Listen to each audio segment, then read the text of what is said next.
Bismillah. Assalamualaikum warahmatullahi wabarakatuh. Abda'u bismillahi musta'ina radin bihi mudabbiran mu'ina walhamdulillahi kama hadana ila sabilil haqqi wajtabana. Ahmaduhu subhanahu wa ashkuruh wa min masawi amali astaghfiruh wa asta'inuhu ala nailir ridha wa astamiddu lutfahu fima qada wa ba'd fa inni bil yaqini ashhad syahadatal ikhlasi alla yu'bad bil haqqi ma'luhun siwar rahmani man jalla an aibin wa anuksani wa anna khaira khalqihi Muhammada man ja'ana bil bayyinati wal huda rasuluhu ila jami'il khalqi bin nuri wal huda wa dinil haqqi salla alaihi rabbuna wa majjada wal ali was sahbi wa man sarmada. Sahabat Gema Islam rahimani wa rahimakumullah, melanjutkan pembahasan yang tertunda pada pertemuan sebelumnya, masih membahas tentang kutaib yang mulia, yaitu tarbiyatul aulad fi dawi al-kitab wa sunnah. Kita telah bahas 4 langkah utama dalam melahirkan generasi berdasarkan sunnah Rasulullah sallallahu alaihi wasallam. 4 poin yang utama, yaitu ini sebelum kelahiran, bahkan sebelum nikah, sebelum pernikahan, maka masing-masing pasangan harus berusaha untuk memperbaiki akhlak masing-masing. Kemudian setelah itu, poin yang kedua adalah dengan memilih calon pasangan yang terbaik. Dan yang terbaik dimaksud adalah tentunya yang beragama Islam, berakidah lurus, berdasarkan pemahaman salafun salih. Kemudian yang ketiga, setelah terjadi pernikahan, akad pun sudah dilakukan, maka di malam yang pertama setiap pasangan mesti berdoa kepada Allah Subhanahu wa taala, yaitu dengan mengucapkan doa atau sebelumnya melaksanakan sholat sunnah, dan ini contoh sholat sunnah mutlak.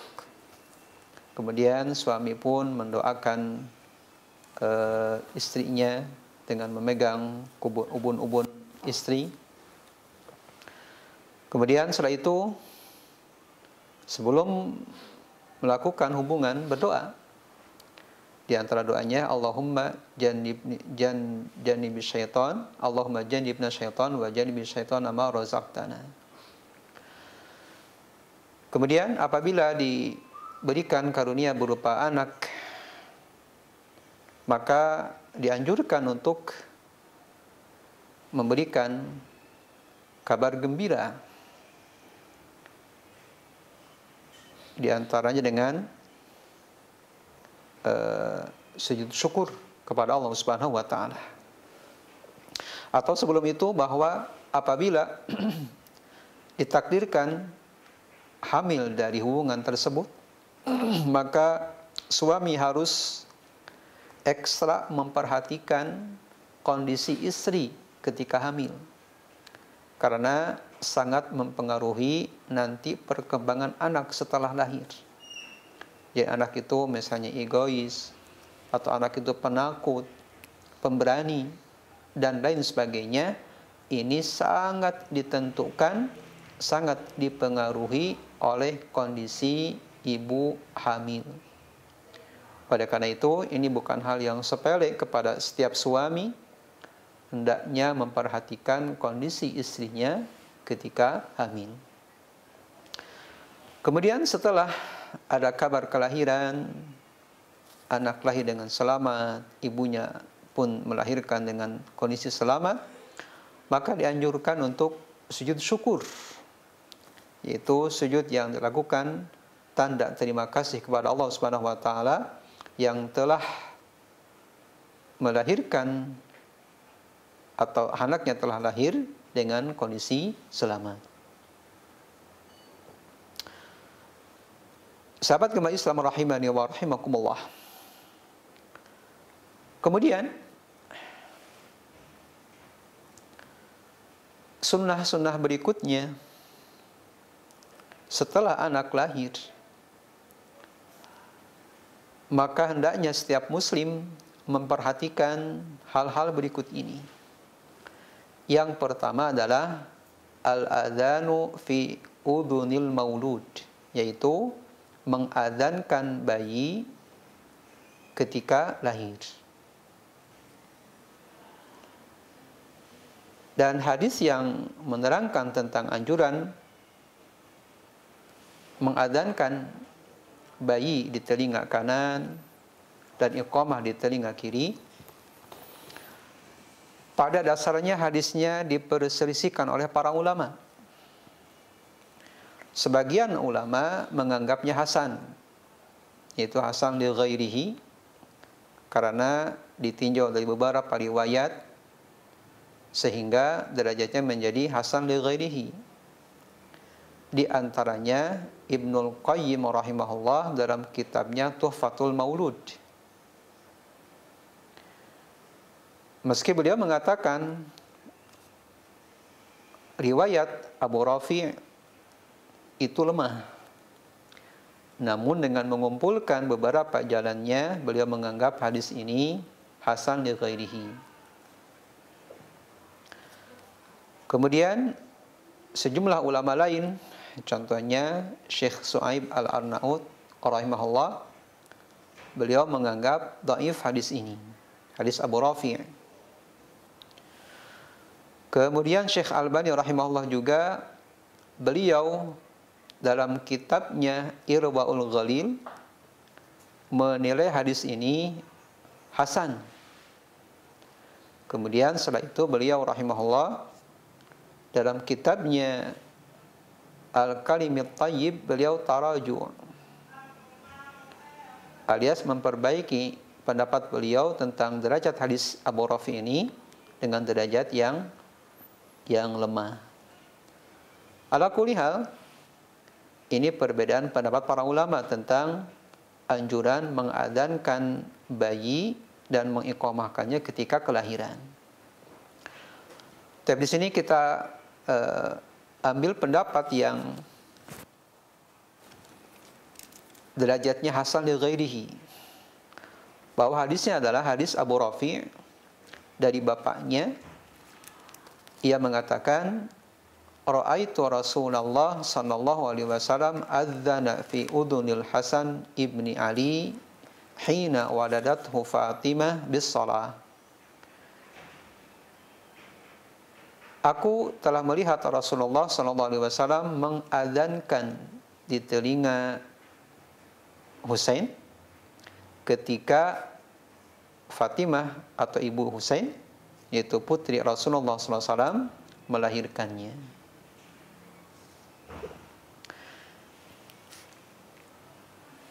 Sahabat gemah Islam rahimani wa rahimakumullah.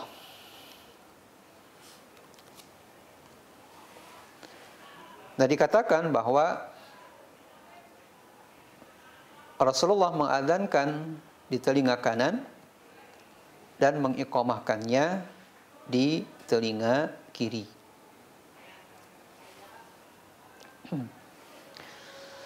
Kemudian Imam Nawawi rahimahullah, beliau mengatakan, beliau dengan menyebutkan beberapa pendapat para ulama, qala jama'atun min ashabina,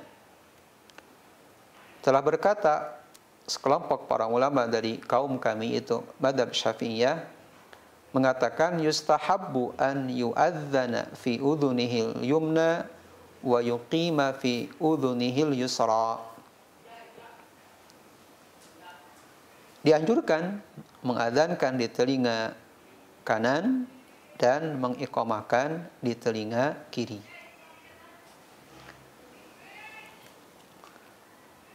Nah, masih kita menguatkan pendapat atau menjelaskan pendapat yang derajatnya hasan, yaitu dengan mengadzankan di telinga kanan dan mengiqamahkan di telinga kiri. Ibnul Qayyim rahimahullah mengatakan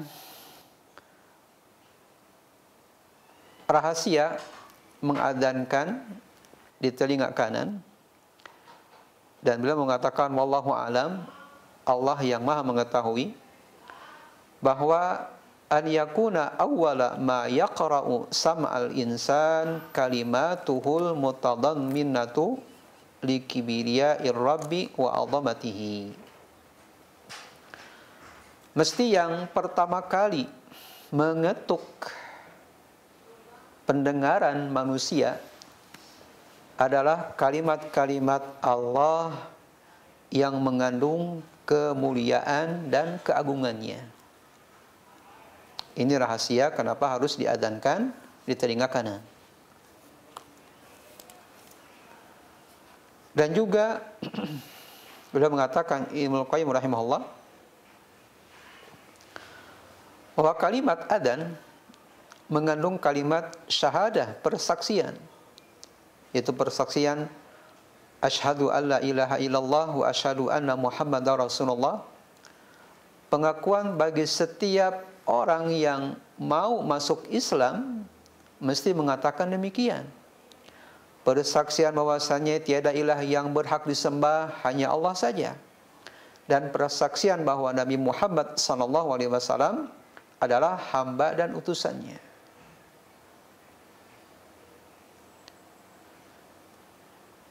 Maka hendaknya lafaz ini, kata Ibnul Qayyim rahimahullah,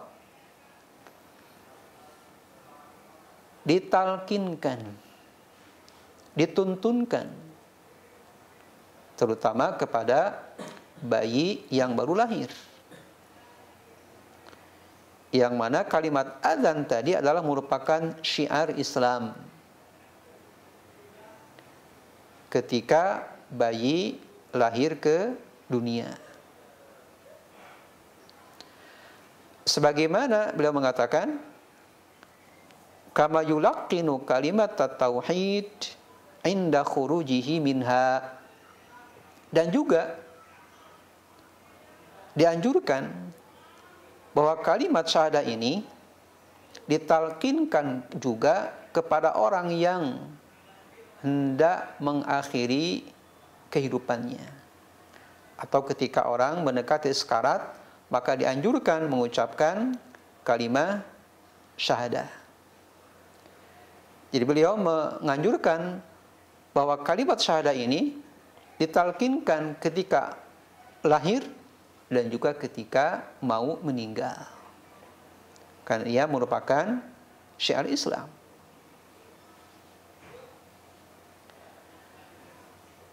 Sahabat gemah Islam rahimani wa rahimakumullah.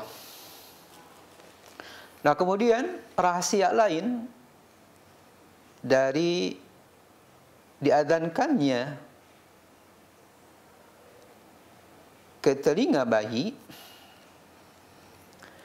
adalah agar sampainya pengaruh adzan kepada hati bayi, walaupun dipastikan bahwa bayi belum merasakannya. Nah, di antara faidah lain juga agar menjauhnya syaitan dari bayi tersebut karena diadzankannya ke telinga bayi. Itu kurang lebih Ibnul Qayyim rahimahullah menjelaskan rahasia dari diadzankannya bayi.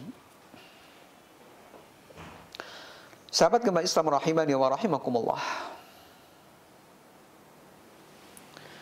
Kemudian setelah diadzankan, tentunya ini di awal kelahiran bayi, hal yang mesti diperhatikan juga oleh orang tua, terutama di sini yang paling berperan adalah suami. yang tentunya yang mengadzankan suami, karena mungkin istri kondisi setelah melahirkan yang sangat lemah. Maka di sini suami yang harus berperan memperhatikan ketika istri melahirkan. Pertama tadi mengadzankannya. Yang berikutnya adalah tasmiyatul maulud, yaitu memberi nama. Yang mana memberi nama kepada anak yang baru lahir ini merupakan sunnah-sunnah ketika kelahiran. Setelah tadi mengadzankan, kemudian memberikan nama kepada anak yang baru lahir.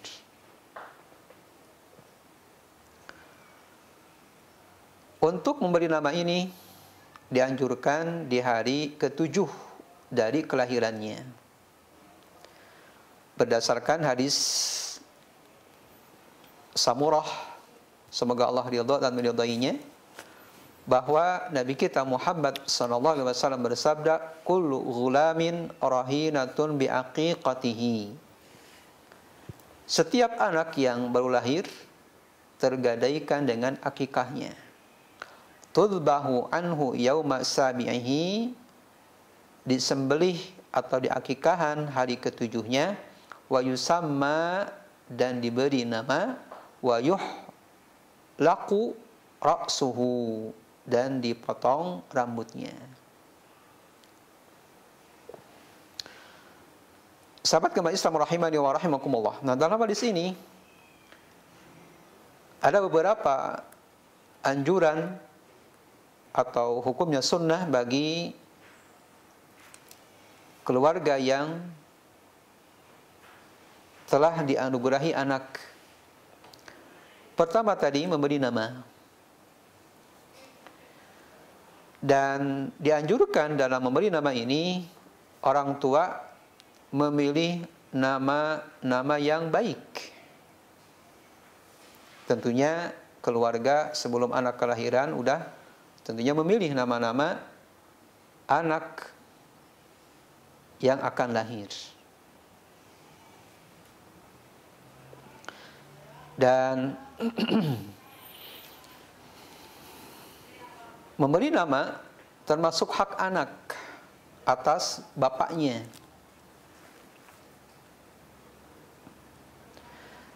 Dan dalam hadis lain, anjuran memberi nama ini, Rasulullah SAW bersabda, innakum tud'auna yaumal qiyamah bi asma'ikum wa asma'i abaikum fa ahsinu asma'akum. Sesungguhnya kalian kelak di hari kiamat akan dipanggil di padang mahsyar, di mana kita dikumpulkan semenjak Nabi Adam alaihissalam sampai akhir zaman, dikumpulkan di padang mahsyar. Nah, kita akan diseru, akan dipanggil. Akan dipanggil dengan nama-nama seperti kita nama di dunia. Nah, dalam hadis ini disebutkan nama kita, kemudian nama bapak kita. Dan kita tahu mungkin dalam surat-surat resmi, kita mesti ditanya siapa nama Anda, kemudian nama bapak. Ternyata ini ada perintahnya dalam hadis, bahwa kita mesti memiliki nama, kemudian nama itu dinisbahkan kepada orang tua kita. Dan di sini atas nama bapak kita, ya. Misalnya Fulan bin Fulan atau Fulanah bin Fulan. Nah, dalam hadis ini juga anjuran bahwa orang tua mesti memberi nama yang terbaik buat anaknya.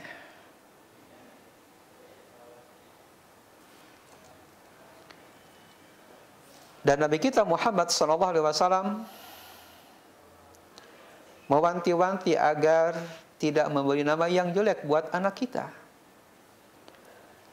Nah, bagaimana kalau misalnya kita telah kadang bapak kita mungkin belum tahu memberi nama yang mungkin jelek Nah, maka di sini boleh kita mengubah nama, yang tentunya kalau mungkin menurut urusannya, misal mungkin pemerintahan atau birokrasinya mudah ya. Tetapi pada dasarnya boleh.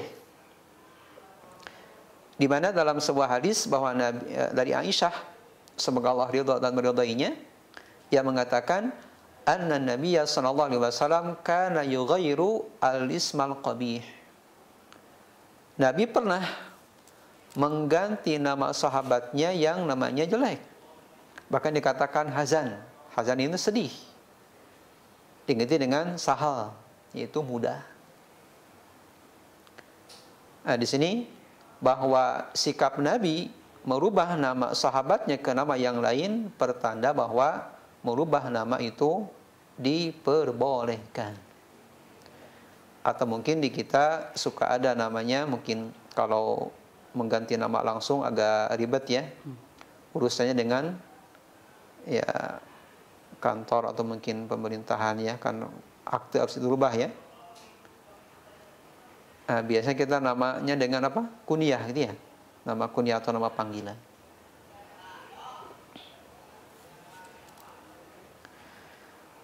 Nah, kemudian juga pernah bahwa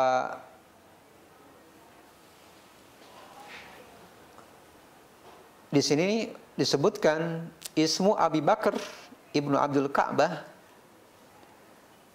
diganti menjadi Abdullah. Dalam hadis yang di sini mu'alif menyebutkan hadis riwayat Aisyah, menyebutkan pernah juga diganti nama seseorang ya, dari Abu Bakar ibnu Abdul Ka'bah menjadi Abdullah. Dan juga pernah terjadi nama Abdurrahman ibnu Auf Abdul Ka'bah menjadi Abdul Rahman. Kemudian nama Asiyah bintu Thabit ibnu Abi Aklah menjadi Jamilah. Nah, lalu pertanyaan, apa nama yang terbaik buat anak? Kita mungkin yang mau punya momongan, mau anak lahir, apa nama yang terbaik? Dalam hadis yang sahih, hadis riwayat Muslim, diterima di sini diterima dari Aisyah, diterima dari Ibnu Umar. Ya, Ibnu Umar meriwayatkan hadis bahwa inna ahabba asma'ikum ilallah Abdullah wa Abdurrahman. Sesungguhnya nama yang paling dicintai di sisi Allah itu yang mengandung penghambaan, Abdullah dan juga Abdurrahman. Kemudian dalam hadis lain Rasul kita Muhammad SAW bersabda, tasammu bismil anbiya wa ahabul asma'i ilallah Abdullahi wa Abdurrahman wa asdaquha Haris wa Hammam wa akbahuha Harab wa Murrah. Beri namalah kalian atau keturunan kalian dengan nama-nama anbiya, para nabi. Dan nama yang paling dicintai di sisi Allah Subhanahu wa taala adalah Abdullah dan Abdurrahman. Dan yang paling jujur namanya adalah Haris dan Hammam. Dengan hak besar ya, bukan hak kecil. Karena beda kalau Hammam, itu Hammam senantiasa himmahnya tinggi gitu ya. Kalau Hammam kakus. Ya. Ya, jangan nama hak dengan tapi hak ya, hak besar. Dan yang paling jelek namanya adalah Harab dan Murrah. Ini nama yang paling jelek.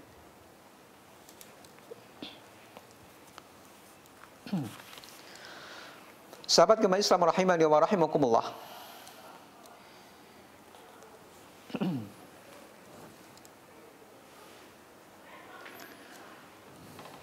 Kemudian juga diperbolehkan nama selain tadi mengandung penghambaan dengan nama yang mengandung pensucian. Ya, dengan nama yang mengandung pensucian. sebuah hadis yang mulia, hadis riwayat Imam Bukhari dan Muslim yang diterima dari Abu Hurairah, bahwa Nabi kita Muhammad SAW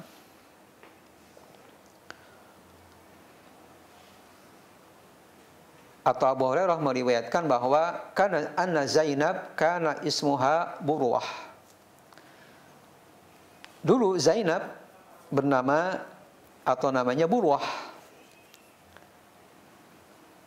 Faqila tuzaki nafsaha. Nah, seolah-olah dengan nama itu dia mensucikan jiwanya. Kemudian Rasulullah SAW menamai dari Burwah menjadi Zainab. Ya, Rasul kita Muhammad SAW merubahnya dari nama Burwah menjadi Zainab yang tentunya mengandung pensucian. Kemudian juga dulu Juwairiyah namanya Burwah. Maka Rasul kita Muhammad SAW merubahnya dari nama Burwah menjadi Juwairiyah.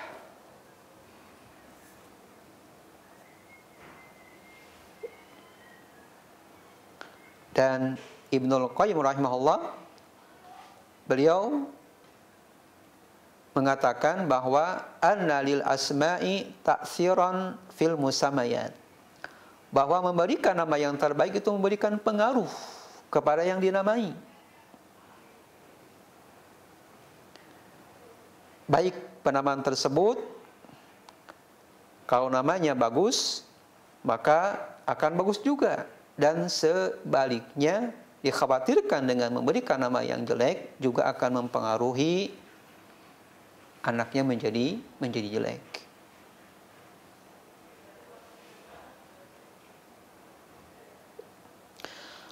Sahabat gemba Islam rahimani wa rahimakumullah.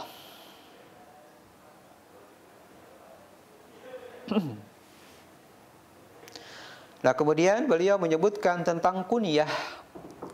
Apakah boleh itu kunyah? Nah, kunyah itu beliau menyebutkan fahiya in kanat tayyibatan falaha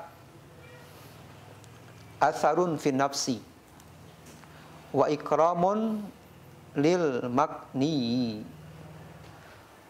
Kunyah itu boleh. Dan kapan diperbolehkan? Apabila dengan nama yang baik. Dan kunyah pun sama, akan memberikan pengaruh kepada jiwa dan juga kepada yang dipanggilnya. Contoh kunyah misalnya Abu Fulan atau Ummu Fulan dan lain sebagainya. Nah, selain kunyah ada juga gelar atau laqab. Kunyah yaitu seseorang mengatakan dia dengan anaknya Abu Fulan. Nah, kalau gelar nama tertentu, ya, nama tertentu. Dan di sini ulama menyebutkan biasanya katanya wal aksar annahu lidzam, bahwa laqab ini biasanya untuk celaan biasanya. Oleh karena itu, kita hati-hati dalam memberikan gelar kepada seseorang, jangan sampai dengan nama yang buruk. Jadi boleh kita memberikan gelar atau kunyah, tetapi dihindari dari nama-nama yang buruk. Nah, diantaranya bahwa Nabi kita Muhammad SAW telah memberikan kunyah kepada salah seorang atau beberapa sahabatnya, diantaranya Aba Umair, yaitu anak kecil yang sedang bermain dengan kucing. Maka beliau memanggilnya, ya Aba Umair, ma fa'ala nughair. Ini Nabi kita Muhammad SAW pernah memberikan nama atau kunyah kepada beberapa sahabatnya. Sahabat gemah Islam rahimani wa rahimakumullah.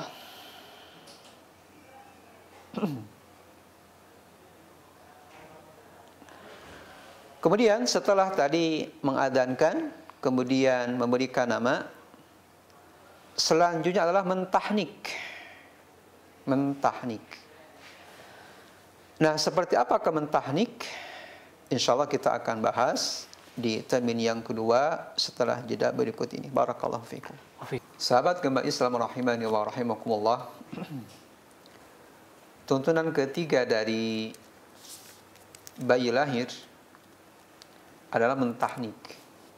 Jadi setelah tadi yang pertama mengadzankan, memberikan nama, kemudian mentahnik. Apa itu tahnik?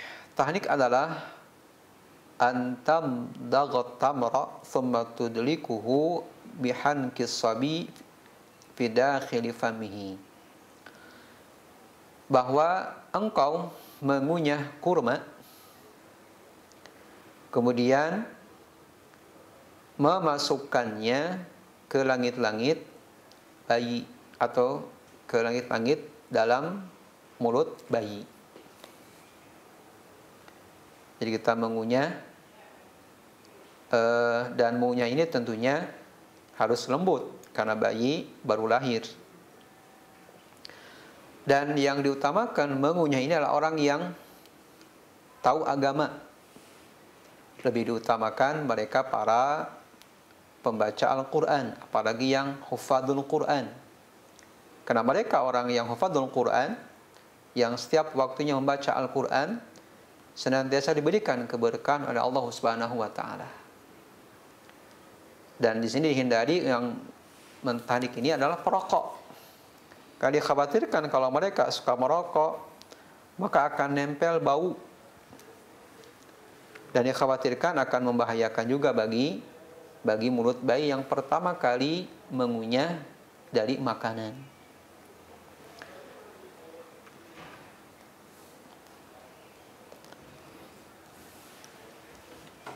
Nah, dalil perintah tentang mentahnik ini yaitu hadis yang sahih, diriwayatkan oleh Imam Bukhari dan juga Muslim, kemudian Ahlus Sunan yang lainnya, bahwa Abu Musa al-Asy'ari radhiyallahu anhu wa arda, ia mengatakan, "Wulidali ghulamun fa ataitu bihin nabiyya sallallahu alaihi wasallam fasammahu Ibrahim fahannakahu bitamratin wa da'alahu bil barakah." Bahwa telah lahir anak laki-laki. Ya, telah lahir anakku yang laki-laki. Kemudian aku membawanya kepada Nabi sallallahu alaihi wasallam. Kemudian Nabi memberi namanya Ibrahim. Kemudian ia mentahnik dengan tamrah. Tamrah itu kurma, ya, kurma. Dan beliau sallallahu alaihi wasallam mendoakan bagi anakku keberkahan.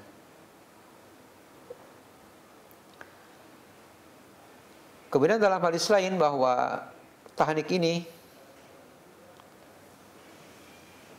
diperintahkan atau dianjurkan, wa tarwi Asma bintu Abi Bakar. Jadi Asma putrinya Abu Bakar, semoga Allah ridha dan meridai keduanya. Beliau mengatakan atau meriwayatkan hadis bahwa ketika ia melahirkan Abdullah ibnu Zubair, jadi suaminya Zubair, anak-anaknya Abdullah, ia mengatakan, ataitu bihi Rasulullah sallallahu alaihi wasallam fa wada'tuhu fi hijrihi. Ketika Abdullah ibnu Zubair lahir, aku membawanya kepada Rasulullah SAW dan memberikan ke pangkuan Rasulullah sallallahu alaihi wasallam. Thumma da'a bitamratin. Kemudian Rasulullah meminta kurma. Fabalaghaha. Rasulullah mengunyahnya. Thumma tafila fi fihi. Rasulullah memasukkan kurma tersebut atau kurma yang telah dikunyah ke mulut Abdullah ibnu Zubair. Fakana awwala syai'in dakhala jawfihi awwala syai'in dakhala jawfahu riqu Rasulullah sallallahu alaihi wasallam. Bahwa yang pertama kali masuk ke mulut Abdullah ibnu Zubair yaitu air liur. Karena otomatis kalau orang yang mengunyah makanan kemudian kunyahannya dikasih ke mulut, pasti air liurnya ikut. Karena kurma itu akan hancur dengan lembut, akan mudah, tentunya dengan ada air. Nah, airnya pasti adalah air mulut orang tersebut. Nah, Abdullah ibnu Zubair pertama kali yang masuk ke mulut beliau adalah air liur Rasulullah SAW karena bekas atau pengaruh jadi dari kunyahan kurmanya. Nah, kemudian summahanakahu bitamri. Kemudian Rasulullah mentahnik Abdullah ibnu Zubair dengan kurma. Summa da'alahu wa barraka alaihi. Dan Rasulullah mendoakan keberkahan kepada Abdullah ibnu Zubair. Nah, dua hadis ini menjelaskan tentang keutamaan atau anjuran kepada orang yang baru kelahiran anak untuk mentahniknya. Wa tahnik yakunu aqibal wiladah, bahwa tahnik ini dilakukan setelah kelahiran alias baru melahirkan. Wa yuradu bihi an yatamarrana al-maulud 'alal akli wa yuqawwi alaihi. Dari sini ada dua faidah dari tahnik. Dua manfaat tahnik yang disebutkan oleh beliau hafizallahu taala. Yang pertama, bahwa faidah tahnik adalah agar yang baru lahir ia terbiasa makan. Yang tentunya bayi yang baru lahir sebelumnya dia nggak makan, kecuali mungkin dari apa yang ada dari perut ibunya dalam kandungan. Faedah yang kedua, agar menguatkannya, dia menguatkan bayi. Karena otomatis kalau orang yang baru lahir harus ada makanan. Dan kurma ini manis yang asli. Sebagaimana halnya kita kalau kita habis saum berbuka, yang pertama kali dianjurkan adalah memakan kurma. Karena manis kurma ini yang akan cepat mengganti sel-sel yang mungkin tadi siang perlu asupan makanan, maka dengan kurma akan cepat. Begitu juga bayi ketika lahir, di antara faedahnya untuk menguatkan sel-sel bayi agar dia lebih kuat dan dia siap untuk memakan selanjutnya makanan atau mungkin makanan lain yang cocok untuk bayi setelahnya. Kemudian beliau mu'alif hafizallahu ta'ala menukil kalam Ibnu Hajar, wa aulahu at-tamr, yang paling utama adalah tentunya kurma. Kenapa? Karena Rasulullah mencontohkannya. Karena qudwah kita adalah Rasulullah sallallahu alaihi wasallam. Nah, bagaimana kalau misalnya nggak ada kurma? Nah, kalau tidak ada kurma, di sini ada beberapa solusi. Yang pertama, rutab. Rutab ini adalah kurma yang matang pohon. Nah, di kita di Indonesia suka ada rutab ya, cuman rutabnya bukan rutab matang pohon gitu ya. Dari sananya masih hijau atau mendekati mungkin dipetik, kemudian dipetik, kemudian mungkin diimpor ke kita gitu ya. Kita menamakan rutab ya. Rutab ini jadi asalnya kurma matang pohon gitu ya. Nah, kalau misalnya tidak ada, misalnya nggak ada kurma, rutab pun nggak ada gitu ya. Karena kalaupun ada, rutab malah lebih mahal ya harganya. Nah, maka fasyai'un hulwun, apa saja yang memiliki zat manis, yang tentunya zat manisnya asli, bukan manis buatan atau manis karena campuran gula ya. Nah, maka yang terbaik dari manis asli, manis dari sananya gitu ya adalah asalun nahl, yaitu madu tawon ya. Dan beliau mengatakan wa asalun nahli aula min ghairihi, bahwa madu tawon ini lebih afdal dari selainnya. Maksudnya selain tadi manisan yang buatan tentunya ya. Karena mungkin kalau selain madu yang mengandung manis asli apa ya? Kayak manisan, kalau bayi manisan seperti manisan kita dewasa makan nggak cocok gitu ya nantinya. Maka di sini kita mungkin dua pilihan ya.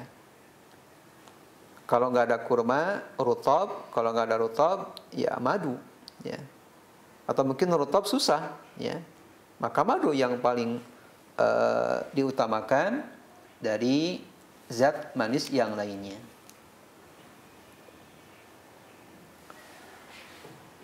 Sahabat gempa Islam rahimani wa rahimakumullah. Kemudian terakhir di sini mu'alif hafizallahu taala memberikan dalil anjuran mentahnik.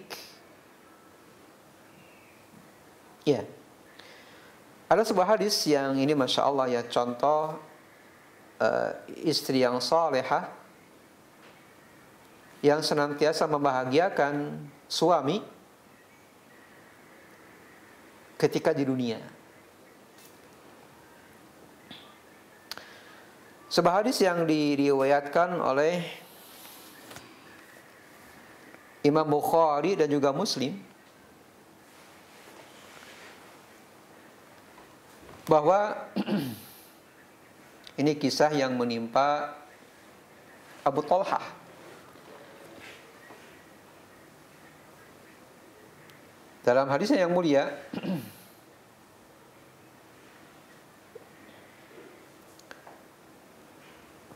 Nabi kita Muhammad SAW, ini yang diterima dari Anas bin Malik, ia mengatakan kana nun li Abi Talhah, ya Abu Talhah memiliki anak laki-laki, yashtaki, anaknya nangis. Dan biasa kalau anak kecil ya nangis, dia belum bisa apa-apa. Kalau dia ingin sesuatu atau merasakan sakit dengan nangis. Akan tetapi fakharaja Abu Talhah, Abu Talhah keluar, alias dia tidak bisa menemani anaknya yang merintih kesakitan. Qadarallahu ma syafa'a, ketika anaknya merintih kesakitan dan Abu Talhah pun tidak bisa menemaninya, faqubida sabi, anak kecil itu meninggal dunia. Dan dikisahkan dalam riwayat bahwa beliau berangkat untuk perang. Falamma raja'a Abu Talhah qala ma fa'ala ibni.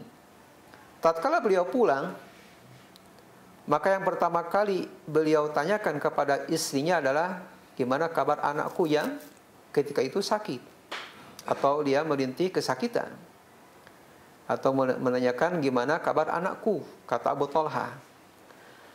Maka istrinya Ummu Sulaim mengatakan, huwa askanu makan. Wahai suamiku, jangan kecewa bahwa anakmu yang kau tinggalkan, ia sekarang lebih tenang daripada engkau pertama kali tinggalkan. Alias kalau dulu waktu Anda mau keluar, anaknya merintih kesakitan, sekarang udah tenang, udah tidak merintih lagi. Ya tentu udah tidak merintih lagi. Kenapa? Karena udah meninggal. Ya. Tapi beliau Ummu Sulaim ingin menenangkan hatinya.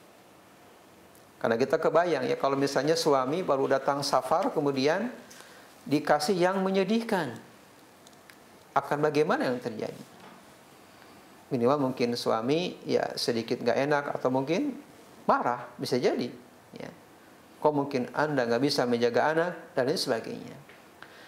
Tetapi Ummu Sulaim, ini contoh istri yang salehah, bahwa istri salehah mesti memilih kata-kata yang enak buat suaminya. Maka di sini mengatakan askanu makan. Ia lebih tenang daripada sebelumnya. Sebelumnya nangis-nangis, merintih kesakitan, sekarang udah enggak lagi. Maka Ummu Sulaim ingin menenangkan suaminya. Maka yang pertama kali ia suguhkan setelah mengatakan perkataan yang nyaman, yang enak, yang baik buat suaminya, faqarrabat ilaihil asya. Ia mengajak makan malam. Memakan bareng sama suaminya yang baru datang.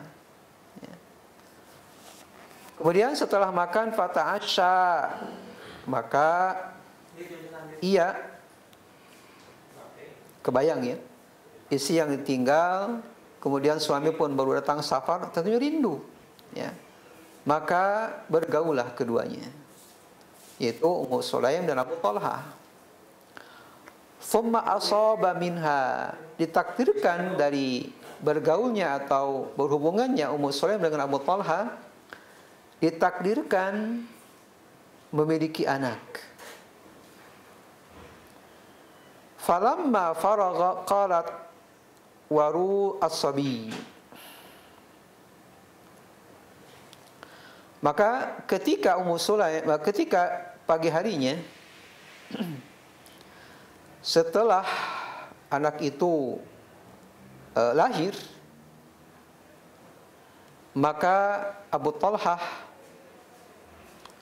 bertanya kepada Ummu Sulaim dengan mengatakan,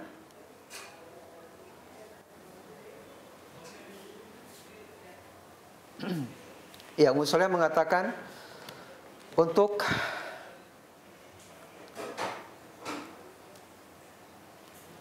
menguburkan anaknya. Jadi Ummu Sulaim setelah membahagiakan suaminya dan anaknya telah meninggal, menyuruh Ummu Sulaim untuk menguburkan anaknya. Falamma asbaha Abu Talha ata Rasulullah SAW.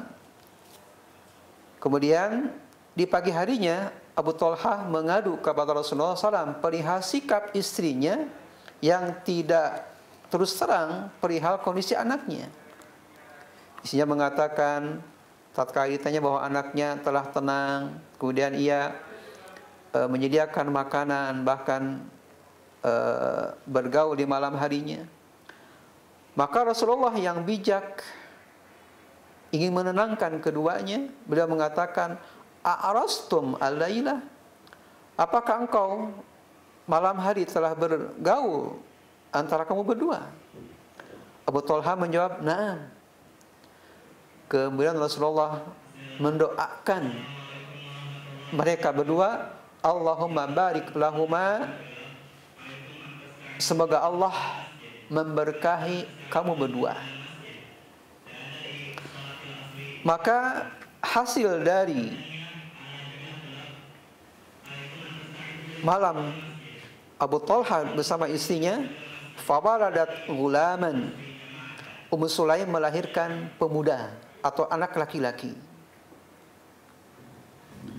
Maka Abu Talha tentunya bahagia setelah sebelumnya anak yang diidam-idamkan meninggal, sekarang diganti oleh Allah dengan anak yang baru.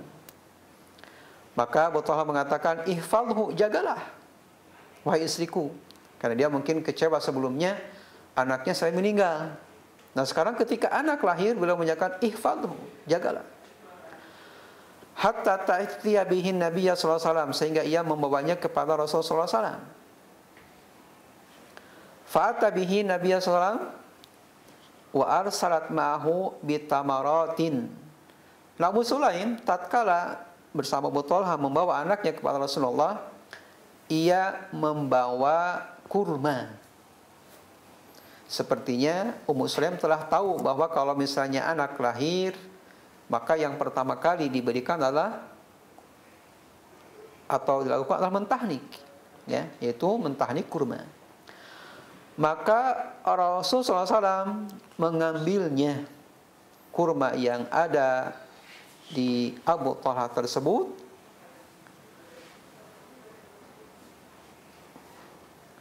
dan Rasulullah bertanya lagi, "Ama'ahu syai'un?" Apakah ada yang lainnya? Qalu na'am. Ya, mereka menjawab, yaitu Abu Talhah dan Ummu Sulaim, tamaratin ya Rasulullah, beberapa kurma. Ya. Maka Rasulullah SAW mengambilnya sisa kurma tersebut,